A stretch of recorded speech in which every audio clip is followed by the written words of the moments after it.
Welcome to World War II, Both Sides of the Wire, the podcast where we lift the lid, bust the myths, and explore the incredible history of the Second World War from the Allied and Axis perspectives. I'm Jesse Alexander, a public historian specializing in the history of the two world wars. And I am Matthias Strohn, German officer, professor of military studies, and author. In today's episode, we're going to continue the story of our grandfather's experiences on both sides of the wire during the Second World War. Hi, Jesse. Another week, another podcast. I keep saying this now every week. It is my slogan, I think. And we were just chuckling about this because I thought you were extremely good and clever how you managed to get our slogan, both sides of the wire, into the opening sentence. So well done you. That is brilliant. So this is the second episode, as I've just said. So maybe we just need to recap a little and let the listeners know, remind them of how far we've got in our personal stories about our grandfathers in World War II before we then continue the journey all the way to the end of the war. So Jesse, where are we at this particular time? All right, so in our last episode, which listeners, if you haven't yet listened to, I recommend it, but we're going to pick up the story more or less where we left off. And we are kind of recounting the family story of each of our grandfathers, who served respectively in the German military on Matthias' side and in the Canadian Army on my side. So my grandfather, James, we talked about his story. He's from a small town in Ontario of Carleton Place. He signs up to join the infantry in 1940, in the summer of 1940. He ends up in a unit called the Cameron Highlanders of Ottawa. He gets sent over to the UK. They don't get sent to Italy with some of the other troops. They don't go to Dieppe in 1942. They wait and they train and they train and they train for 3 long years in the United Kingdom, waiting for the big day, D-Day, to come in 1944. And during that time, they are redesignated.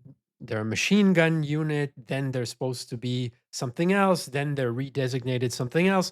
And this is a source of great frustration to the officers, especially, who are writing most of the accounts that I've read. But eventually, they come to rest in the army bureaucracy as a motorized machine gun support unit for the 3rd Canadian Infantry Division. So they have machine guns and they transport and use those machine guns thanks to universal carriers. So they're going to be divided up to support with their machine guns that are mobile on these small tracked vehicles, these carriers, to support various foot soldier units, foot infantry units of the 8th Canadian Brigade. So basically, I took the story from him signing up in Carleton Place in 1940 up until this period of endless training and partial boredom, and partially getting to know some British girls in the UK during this long training period. Matthias, do you want to give us the quick version to catch us up on your grandfather? Of course, the experience on the German side was very different because Germany goes to war in 1939.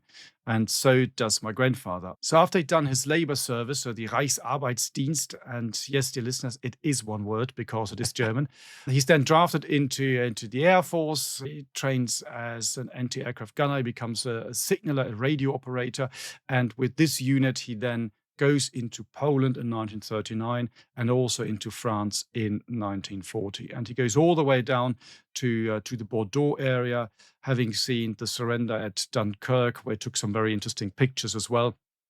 And so he's now sitting there in 1940 in France, and everyone's thinking, what is going to happen next? So the experience in many ways up to this stage, very, very different, because obviously the Germans are doing more fighting than the Canadians. They don't have the luxury of sitting, for example, in the UK for a very, very long period of time. But I think this is now where the two stories begin to come closer together, because we're now moving forward.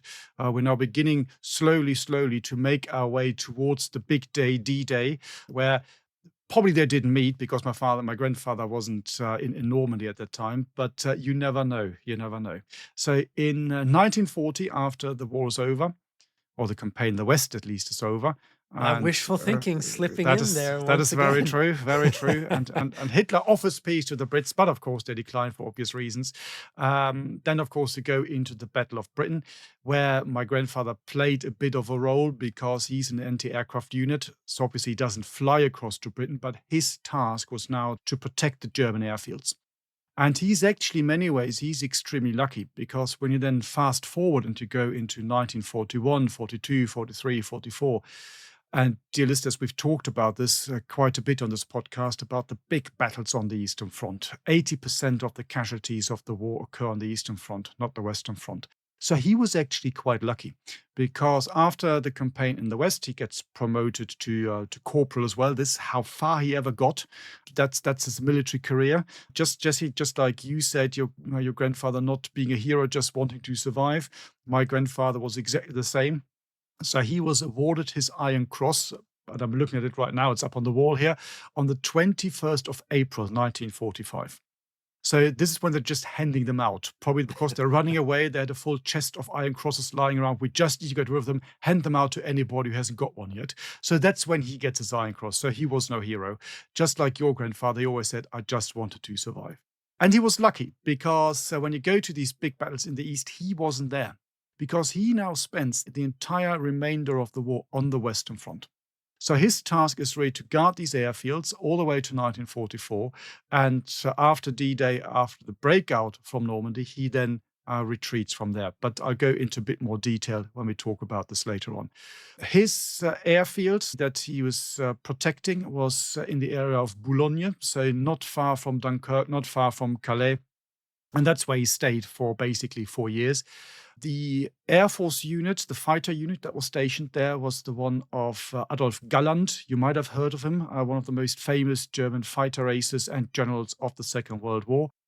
My grandfather always said that he was a git. I don't know if that's true or not, but he said that was the perception everybody had about Galland. No one liked him. He was a pompous git. Whether this is true or not, I have got no idea. Maybe they were just envious because he had the Knight's Cross and all the girls were swarming around him, not the mediocre anti-aircraft unit. I do not know this, Sounds but like a typical Air Force officer, but what do I know? there we go. There we go. I'm not going to this debate. As a But civilian, I can just take shots you in can every say anything. That direction. is It very, doesn't very matter. true. Yeah. But I thought that was very interesting. And then he always said, because it was after 1940, there's a bit of a lull. He said it gets quite peaceful, so there was not a lot of fighting going on. Later on, when the bomber fleets start to come over, particularly in early 1944, it's the build-up to D-Day, when the Allies actually in the first half of 1944 dropped more bombs on the Low Countries and France than on Germany. He said that's when they got quite busy and there was lots of firing going on. The problem with these anti-aircraft guns is that they were actually quite inaccurate and they never really achieved what they were set out to achieve. So statistically, we know that to bring down one Allied bomber, you had to fire somewhere in the region of 10,000 rounds. So that already tells you how effective these were. Normally, you had 4 guns in a battery, and just think about how many rounds you actually have to fire and bring down a bomber. So they were doing firing high altitude because that's the 88 millimeter gun, which by the end of the war actually is outdated as well. There are newer versions coming in. The later version is a 12.8 for the real spotters amongst us, but that's not what they had. So they just keep firing at the bombers as they flow overhead. They're not in the main line of let's call it advance, if that's the right term, the flight path of the Allied as they were going into Germany. So that was being bypassed. It's mainly in early 1944 where they get quite busy. But that was it basically. So in many ways, he had a relatively good life, you might say, particularly compared to probably, I don't know, 80, 90% of all other German soldiers. Probably also the reason why he survived and he wasn't even injured during the war. There is stuff that happens towards the end of the war where it gets a bit nasty. But I think before we talk about this, I'll throw it back to you, Jesse, so we can have the chronology lined up and see what happened in the Canadian camp at that particular time. At least partially. Yeah, I think we'll try to take things up and into Normandy maybe at this Mhm. stage because that is the next big thing for my grandfather and his comrades of the 3rd Canadian Division. So he has, as I mentioned, he has this long period of training and reorganizing and then reorganizing again the unit and so on and so forth. During this time, in addition to all of this training, he's of course making friends, getting to know people in his unit. The unit recruited mostly from the Ottawa area, so there would have been people from towns that he knew, this type of thing. They do get a couple of groups of additional recruits who are from New Brunswick, which is on the Atlantic coast of Canada, very far away from Eastern Ontario. So he would have then met people from the other end of the country, which would have been a new experience, a new and interesting experience for him. As I said, he visited relatives in Scotland, but he also had some relatives in England, and he stayed with them during a period of leave. And one of the things that struck him, I mean, he didn't know these people; they were distant relatives. Of course, he never had the money before the war to go and visit anybody in England. Mm. It took a war for him to be able to travel. Um, he remarked on the poverty of Mm. the English and the poverty in England at this time, where rationing was so much more severe than in Canada. And he told me that this family that he stayed with, he would give them his cigarettes because they could not afford to buy cigarettes. Now, that is pretty bad. In the early 1940s, cigarettes are pretty much as important as food and water for people. Mm. So this was something that he was struck with, was the hardship that the British people were experiencing.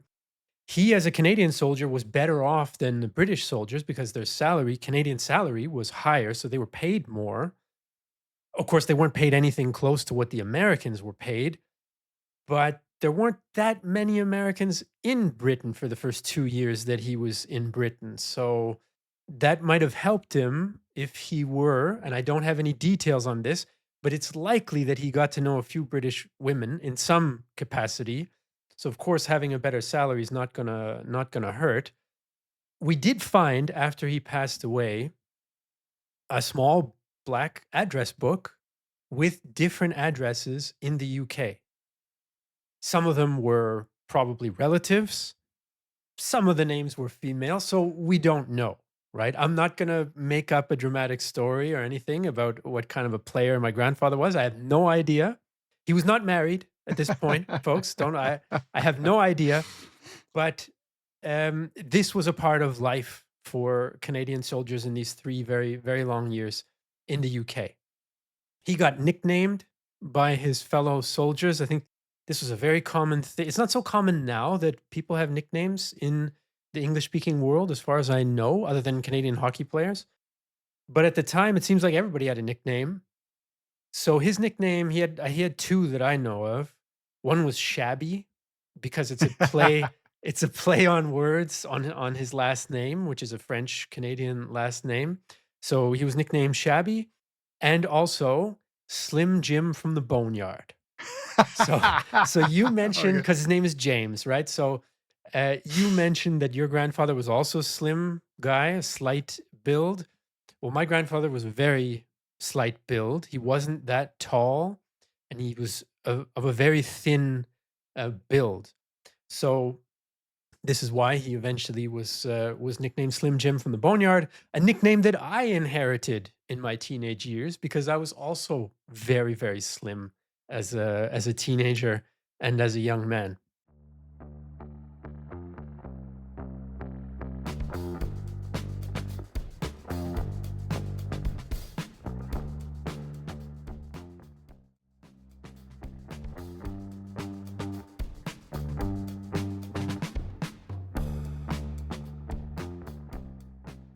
So the big day comes. June 6th, 1944. The 3rd Canadian Division is the one that is assigned to land on Juno Beach. Mm. Just a general reminder, in case any of you listeners are not aware, there were 5 beaches. One of them was landed on by Canadian troops. So not just Brits and Americans like we mostly see in the movies, but 1/5 of the beaches were Canadian. All right, I'll get off of my patriotic soapbox here. So the division that's landing there is his, right? Mm. And his own unit, the Cameron Highlanders of Ottawa, are landing on that day, but he is not there. Lucky him. Lucky him, he does not land on D Day because, of course, as a part of this continuous training and so on, not every man in a unit is always with that unit. Before D Day, you're going to keep a cadre back of some officers and some men so that if things really go sideways, you can rebuild the unit, not totally from scratch. And of course, some people are sent on specific training courses to develop specific technical skills. Mm. And he was off on a technical training course. I don't know exactly what technical training course, probably something related to mechanics, because his role in the crew of this tracked vehicle, this universal carrier, was the driver slash mechanic. So he was probably practicing how to fix the engine on this universal carrier when all of his buddies were hitting the beach in France on D Day. So he jokingly referred to himself as a D Day Dodger, which is kind of a joke amongst some Canadians, at least. I don't know if the Brits or Americans had this kind of joke, but like some of it started off as a bit of a bitter sense of humor or a sarcastic sense of humor amongst the Canadian troops that were serving in Italy at the time from 1943. There was a Canadian division that was sent to Italy, and they felt like they kind of didn't get the credit that they deserved because the Italian campaign's not as famous as Normandy. So they kind of ironically, sarcastically referred to themselves as D Day Dodgers. And my grandfather, I remember, he even had a baseball cap with D Day Dodger written on it to kind of, Brilliant. jokingly refer to the fact that just by pure luck, he didn't hit the beaches on that day. So that doesn't mean he was spared the horrors of the Normandy campaign, because this is where his baptism of fire comes. In July, he reaches his unit at the front. And so by this time, early July, the Brits and Canadians haven't gotten that far because the Germans have transferred a whole bunch of powerful units, armored units with the dreaded Tiger and Panther tanks, not heaps of them, but enough to cause the British and Canadians very serious problems. And so they're held up. And you have this long, grinding campaign in the summer in Normandy. And that is the campaign that my grandfather gets sent into in early July. Normally, his platoon, or sorry, his company, well, his platoon as well, but his company, B Company, is supporting units in the 8th Canadian Brigade. So those units are, for our Canadian listeners, they're the North Shore Regiment from New Brunswick, the Régiment de la Chaudière, a French-speaking regiment from near-ish Quebec City, and the Queen's Own Rifles of Canada from, I'm pretty sure they're from Southern Ontario, Toronto, around there, if memory serves. So those are the guys who, if they need lots of bullets to help them out in a jam, they're going to call on people like my grandfather and his crew mates to, as they often said at the time, to shoot the infantry onto their objective. So basically, lay down an absolute hail of Vickers machine gun bullets onto wherever those poor, bloody infantry are trying to advance and suppress or kill the Germans who are there trying to stop the Canadians. And the very first action that I know of, anyway, that he was involved with is for Canadians who are interested in this campaign, a fairly well known one. It's an action at a small airport in Normandy called Carpiquet. It's outside of the town of Caen. Caen is a big objective, right? It's a regionally important town. And so, of course, an airfield is a key objective to try to take. And that proves to be a very difficult undertaking. The infantry fails on a couple of occasions to capture this airport. The German resistance is extremely fierce.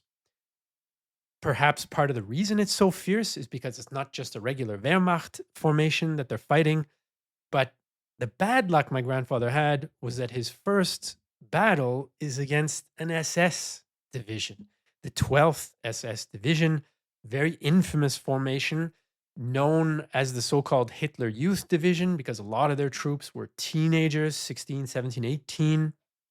Of course, their officers were more experienced, and they're infamous also for war crimes that they commit during this campaign against Canadian troops. So he certainly went from training in England from one Mm, day to the next to battling indoctrinated SS Hitler Youth at an airport in France. So quite a dramatic and difficult baptism of fire. Eventually, the Canadians do capture that airport, but it's an extremely difficult affair. There's a great video clip or film clip of a machine gun team from his unit firing from a hedge over the airfield into the German positions. And you can see there's just mountains behind them of munition boxes, of ammo boxes, right? mm, So mm, they are mm. just firing nonstop, tens of thousands of Yeah. rounds. Mm. Um, but their backs are all turned to the camera. So, of course, I don't know if Can't it's see it. him or Yeah. not. But in my mind's eye, every time I see that clip in the Canadian archives and whatever documentaries, it's him every time for Yeah. me, Mm. right? So I visited that airfield in my early 20s. I had a summer job in France, and a buddy of mine, shout out to you, Ian, for accompanying me on all my grandfather searching adventures that summer. But we rented a car. We went to that airfield, and it's like a small regional airfield. You know, people who have their pilot's license and fly small propeller planes and stuff. I don't know, Cessnas or this type of light plane. Mm. Oh, yeah. That's what the airport is today. And all of a sudden, you have these two Canadian students. We were 21 at the time, just wandering around at this airport. And the local French people, they're like, "What are you doing here? Can we help you?" And as soon as I said, "I'm here because my grandfather fought here," it like the atmosphere completely changed. They were like, "Oh God, come with us." They took us into all the airport buildings, all the hangars, showed us around all the airfield, gave us food, gave us drink, told us stories. We sat on the couches together. And that was a real impactful moment for 21-year-old me. And to be there all those years later and to see the reaction of those people as well. So that was a pretty cool echo of that terrible battle. And this is fascinating because we in our family have a very similar story to the one that you just told, visiting the places where your forebears fought. And it wasn't we, it wasn't me, it was my parents. They went to the Boulogne area to see where my grandfather had been stationed. So in inverted commas, enjoying 4 years of life in France. And on the whole, of course, always big brush. You have to be very careful, and you need really to go into every single case in detail. But on the whole, in France, the Germans behaved reasonably well. Let's say Reasonably on the better whole. than they did On in the the whole. East. Yeah, better So than in the East. military law was adhered to. If you at least on paper, there are numerous occasions where, for example, Germans get executed by the German military for raping women, what have you. Say they were trying at least to keep the relationship This to is the true. population normal. Let's put it that way. Of course, it deteriorates as you go into 1944. The resistance gets stronger. There's all sorts of stuff. That's why I said very big brush. On the whole, they try to get on with them. And what is interesting when you then look at this, your family example, compare that to mine. So my parents went to this particular in the 1970s, and they went into this hotel close to the field airfield where my grandfather had been stationed, and they asked for a night in the for a room in the hotel because it was getting late and what have you. So they don't really speak French, so they asked in English. So the old landlady, who'd obviously been there during the war, said, "Terribly sorry, no vacancies. We are full." At which point, my father turned to my mother and said, "Okay, it's full. What are we going to do? Where are we going to go?" Kind of usual blah de blah. And of course, they did that in German. At which point, the old landlady turned to them and said, "Hang on, you're not," and she said, "English, are you?" I said, "No, we're not English. We are German." I said, "Okay, give me 10 minutes. Wait here." And they said, "What's going to happen now? They're probably going to beat us to death or burn us at the stake or whatever." And she said after 10 minutes, she came back and said, well, the room's ready now. You said you didn't have any rooms. No, no, I don't have room for English people. And she said, why is that? I said, because they came here and destroyed everything in 1944. And she said, you guys didn't. But again, you can see it at a very personal level, at this very personal experience. Of course, doesn't match the bigger picture stuff, the strategy, why the bombing happened, the fact that France was exploited through a very clever exploitation system invented by the Germans. They didn't see that. She was probably a young girl at that particular time. And she thought, well, it was fine while the Germans are here. It's no longer fine when the Brits and the Americans arrive. So you can see how the personal perspective really matters. I've heard similar stories yeah, before about lasting bitterness from yeah. Allied bombing in France. Yeah. Yeah, and particularly also from the Normandy Yeah. area. So for example, I was for a while in charge, and with a team we put together an exercise which was in those days called Normandy Scholar. So where we took all the British Army cadets to Normandy, and so we were walking around and trying to find good stands for our exercise. And in the end, we figured out that, in particular in the American sector, um, it was always the Germans who had to go forward to ask the farmers whether we could use their land. Because the moment they said, "Well, here's a Brit or here's an American," they would automatically refuse to have anything to do with our group. Because you guys came here, you destroyed everything, you killed our cattle. It was all fine when the Germans were here. It's of course completely wrong. But again, at this personal level, you might perhaps understand it if you don't have the bigger Emotionally, picture. perhaps. Yeah. Exactly, when you don't have the bigger picture context. And that was the same that they experienced. And then they said, okay, now come down into the restaurant this evening. We're preparing something for it. And then they say, oh my God, what is this going to be? Are we now going to get burned at the stakes? There was a false sense of security. And when they arrived, this lady had brought in all the older people from that particular village, and who'd been there during the German occupation. They all sat down. My father still says it was absolutely unbelievable because they all started singing German war songs in German. And the whole evening there was free food, free booze, and German war songs. I mean, it's absolutely crazy when you think about this, and you think about the bigger strategic picture. You think about how we remember the Second World War today. The moment you break it down to this personal level, there are interesting sub-stories that can be told as well. I mean, I've said now a number of times, of course, that doesn't take away the strategic stuff and the operational questions, but at that particular level, really fascinating story. So that kind of mirrors your experience going there and talking to them as Canadians. I think that's absolutely fascinating. Apart from that, probably, well, not an awful lot happened while my grandfather was there. So firing a few rounds and all that. So actually, in inverted commas, as good as a war can get, I bet. It all then changes, of course, after D-Day. So he's still in this era. He's still in the Pas-de-Calais, because the Germans are first of all expecting that the Allies are going to have a second landing in this area. So Normandy is not the big one, so they're waiting for the next one. And then they stay put anyway, because you still have this constant influx of British and American bombers going over, trying to destroy the German infrastructure in the rear, so they couldn't support the German troops fighting in Normandy. So they stay put. He said, well, there was much more firing into the air at that particular time, trying to shoot down bombers. But then his war really changes again after the Allies have broken out of Normandy, and they basically have got the Germans on the run. And this is where they also pack up and they start withdrawing to the east and try to get away from the Allies. Now, there is a story here which is a little bit longer, which I can tell. Or Jesse, do you want to jump in, and is there something else that you need to say to bring us up to August, September time? So we we're linked up here.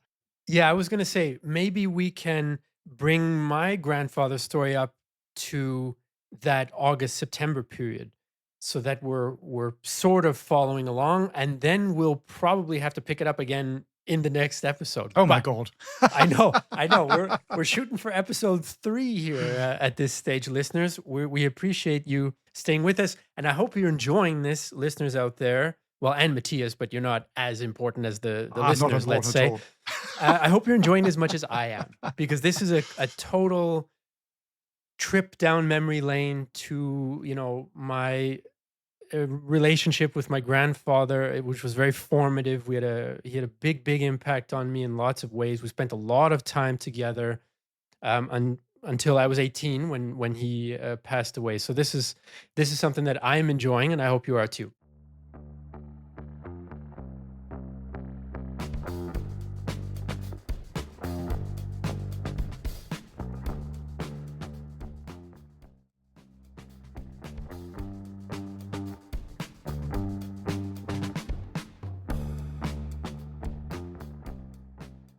So we have this initial baptism of fire at the Carpiquet action in early July, where my grandfather's involved.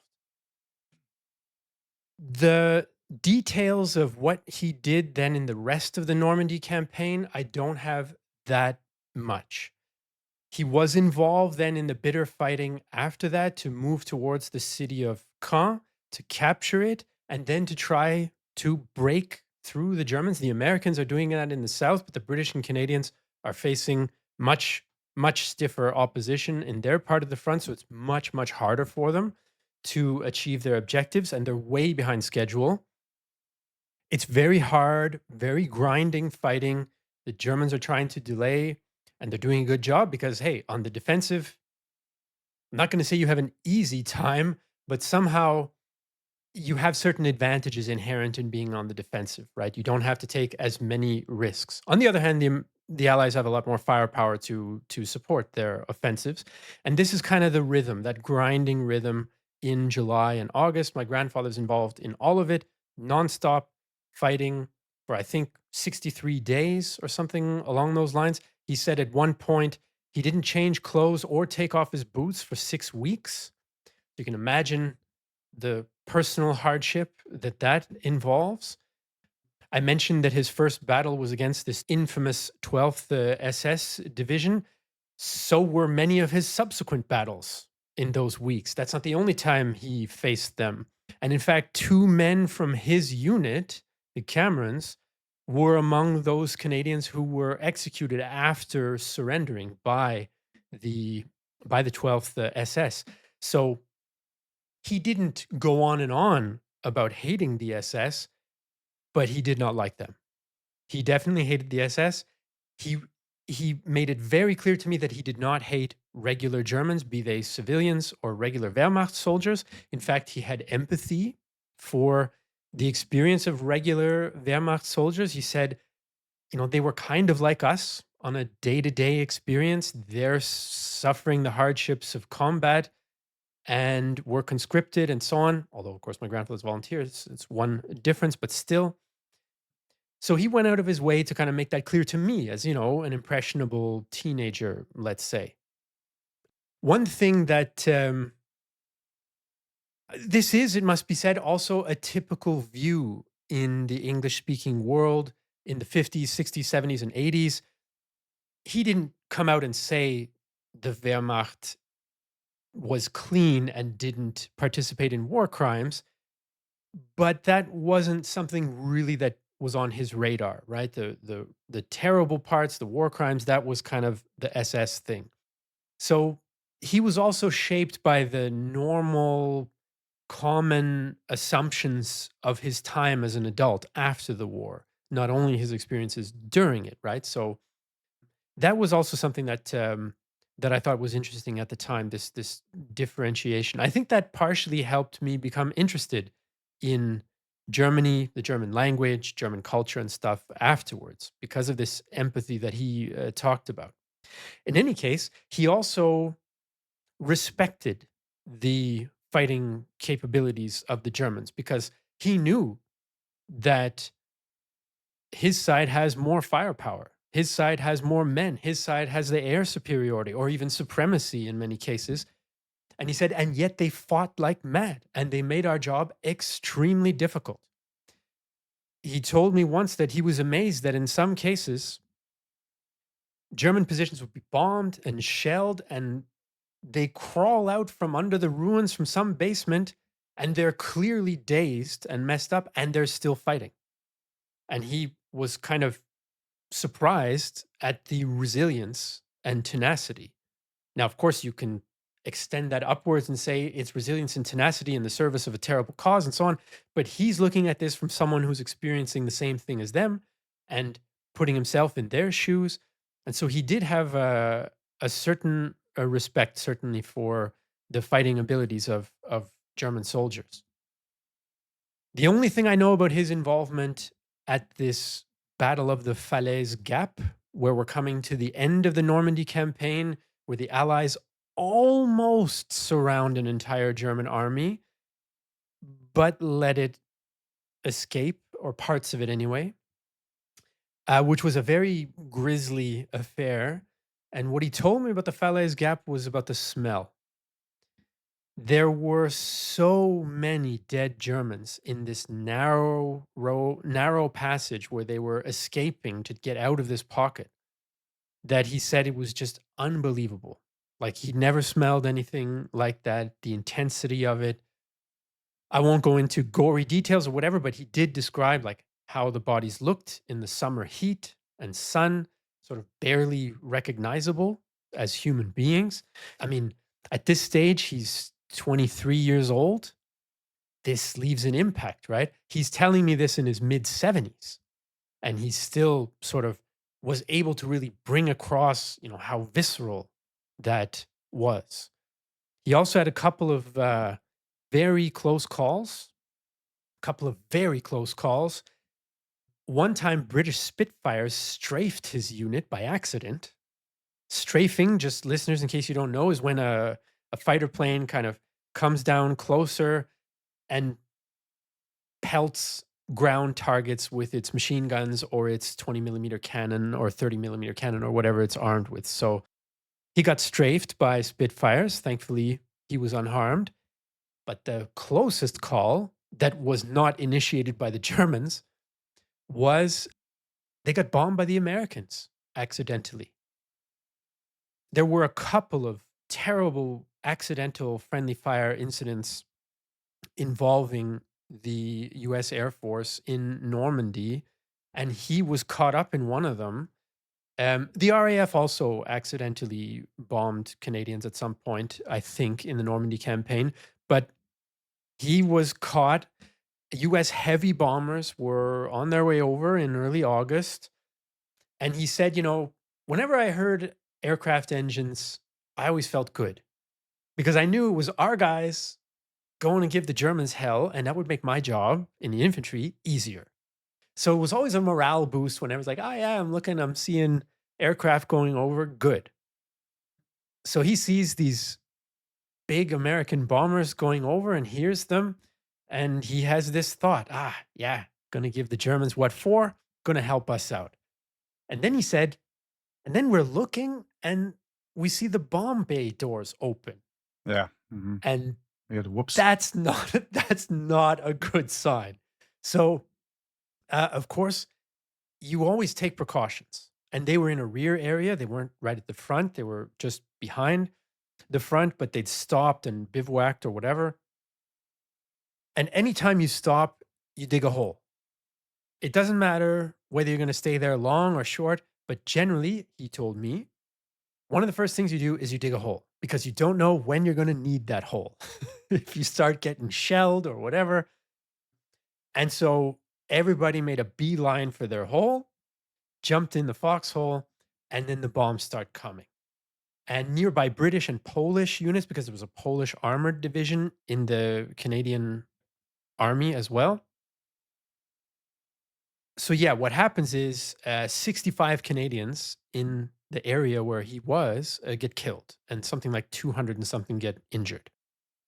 Thankfully, he was unharmed, but that's one of those things that can happen in war. He wasn't bitter about it. He didn't resent the Americans. Absolutely nothing like that. He said he had only good experiences interacting with Americans in the UK. He didn't see much of them while he was fighting because they weren't close or whatever, but he had nothing bad to say about Americans. Very glad to have them as allies. But they nearly killed him by accident on that day in August. And that, for him anyway, is the end of the Normandy campaign and the beginning of a pursuit, a pursuit that's going to bring him into the footsteps. I haven't mentioned this yet, but he's going to essentially end up where your grandfather was, walking the same streets of the same town, fighting for it first, but then hanging out there for a while. So that we'll probably turn to in the next episode. But I leave the last word before I close up for today's episode to you, Matthias, if you want to react to any of the Normandy experience of James, my grandfather. Well, that was a very powerful account, wasn't it? It's particularly interesting. I nearly used the word exciting, which is completely wrong, but interesting to see these blue on blue episodes. So you're getting fired by your own troops, which of course is something that happens today, which has always happened in the history of war. And he was obviously very lucky to get away and not even be harmed. I mean, what does that tell us about the use of the Air Force? If we want to do some Air Force bashing here, there we go. There is an episode in my family as well, which is related to a blue on blue incident, which has become the main story, you might say, of my grandfather's experience in his war, which was really formative and really shaped his thinking and his thought about the war, the Third Reich, the Nazis, all these things. But I think that we might leave that for the next episode. What do you think, Jesse? Yes, I think so. We've covered a lot of ground. We've gone over a lot of dramatic combat stories from Normandy in this episode. I would just add, very last thing you mentioned earlier, Adolf Galland, who is, one of the most famous German Air Force officers of the war. My grandfather loved his book, The Yeah. First and the Last, which in hindsight we know is quite a flawed book. But again, As my they always are. grandfather was very interested after the war in finding out more. He Mm. wanted to find out about the German side. He had numerous memoirs of German soldiers and officers that were published mostly in the 50s and 60s. So now we can look back and say, well, we should be critical of those. But for him at the time, he wants to learn. He wanted to Yeah. learn a lot about the intelligence side of the war, the secret war.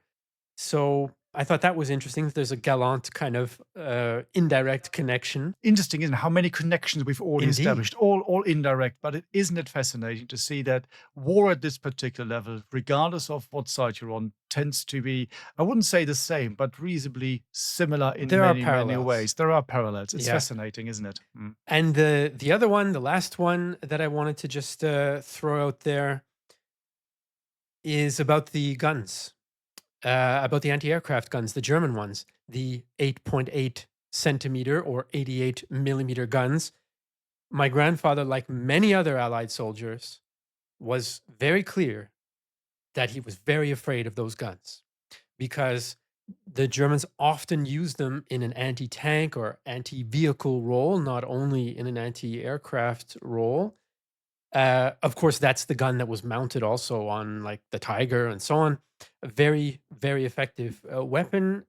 And he talked about that. He's like, if we heard that there was an 88 in the area, I mean, we were not happy about it because his vehicle it's not even a Sherman tank or anything or a Churchill tank. It's a very it's only good against small arms fire. So an 88 gets you in its sights and it's game over. I mean, you're just being opened up like a tin can. So it was very, very apprehensive about any reports from the infantry that there could be an 88 in the area. And of course, that happened from time to time, that there were 88s in his area. So, dear listeners, this was episode 2 in our retelling of our grandfather's stories on both sides of the wire, as it would have it.